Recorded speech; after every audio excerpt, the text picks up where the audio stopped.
श्री शिवाय नमस्तुभ्यम। महाराज, इस बार देवउठनी एकादशी को लेकर सभी लोगों के मन में बहुत बड़ी असमंजस की स्थिति है, क्योंकि कुछ लोग तो देवउठनी एकादशी 1 नवंबर की बता रहे हैं, पर कुछ लोग देवउठनी एकादशी 2 नवंबर की बता रहे हैं। इसी के साथ में तुलसी विवाह हमें किस दिन करना है, तुलसी विवाह करने का शुभ मुहूर्त क्या है, और देव उठान हमें कब करना है, और भी बहुत सारी अद्भुत जानकारी इस वीडियो में हम देने वाले हैं। महाराज, सबसे पहले हम यह जान लेते हैं कि इस बार हमें देवउठनी एकादशी किस दिन माननी है और इसका व्रत कब रखना है। तो सबसे पहले आप देवउठनी एकादशी की तिथि कब से शुरू हो रही है और कब समाप्त होगी जान लीजिए।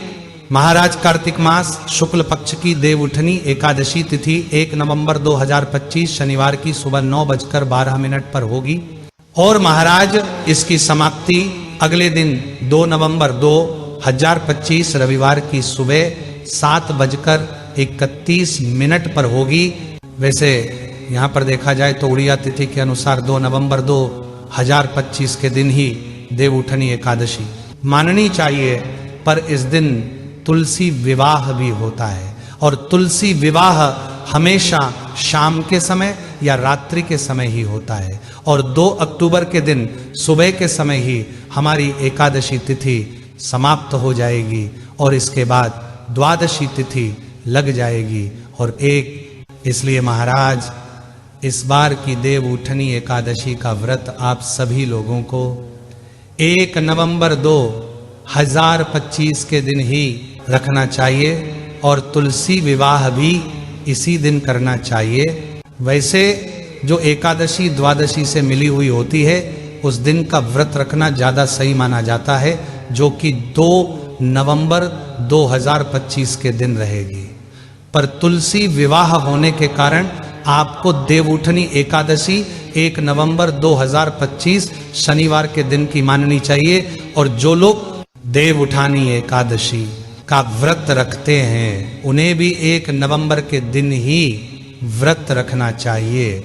महाराजा, हम आशा करते हैं आपको स्पष्ट रूप से यह जवाब मिल गया होगा कि आपको देवउठनी एकादशी का व्रत और तुलसी विवाह 1 नवंबर को ही करना है। अब महाराज, जो लोग 1 नवंबर को देवउठनी एकादशी का व्रत रखेंगे, उनको अपने व्रत का पारण कब करना है, मतलब व्रत कब खोलना है, ये भी जान लीजिए।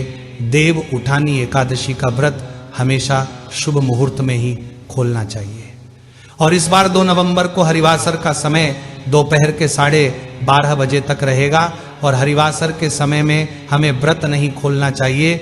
इसलिए जो लोग 1 नवंबर को देवउठनी एकादशी का व्रत रखेंगे, उनको अपने व्रत का पारण 2 नवंबर को दोपहर को 12:30 बजे के बाद ही करना है।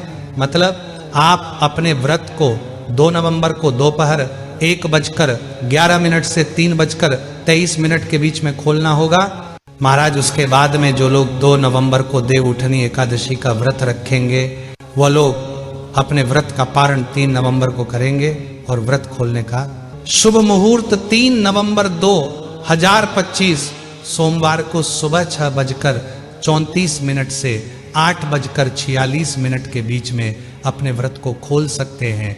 महाराज, अब हम जानते हैं कि 1 नवंबर को तुलसी विवाह करने का शुभ मुहूर्त क्या है। 1 नवंबर 2025 शनिवार के दिन तुलसी विवाह करने का शुभ मुहूर्त शाम 5:36 से शाम 6:54 के बीच में कर सकते हैं, और अगर आप लेट भी हो जाए तो भी आप तुलसी विवाह कर सकते हैं। महाराज, इसी के साथ में 2 नवंबर को रविवार का दिन होगा, और रविवार के दिन तुलसी जी को छुआ नहीं जाता है। इस वजह से 1 नवंबर के दिन पड़ने वाली एकादशी ही सर्वश्रेष्ठ देवउठानी एकादशी मानी जाएगी, और यही दिन तुलसी विवाह के लिए सही रहेगा। देवउठनी एकादशी साल की सबसे बड़ी एकादशी मानी जाती है, और इसे देवउठान और हरिप्रबोधिनी एकादशी भी कहा जाता है। और इस एकादशी के व्रत को रखने से हमारे कई सारे पाप नष्ट हो जाते हैं, और भगवान विष्णु और माता लक्ष्मी जी का आशीर्वाद भी प्राप्त होता है। महाराज अब हम आशा करते हैं कि आपको देव उठनी एकादशी से जुड़े हुए सारे प्रश्नों के उत्तर सही से मिल गए होंगे। पर अभी भी अगर आपके मन में कोई प्रश्न है तो आप हमसे कमेंट करके पूछ सकते हैं। और आप हमारी ये वीडियो कहाँ से देख रहे हैं कमेंट में जरूर बताएं। श्री शिवाय नमस्तुभ्यम। महाराज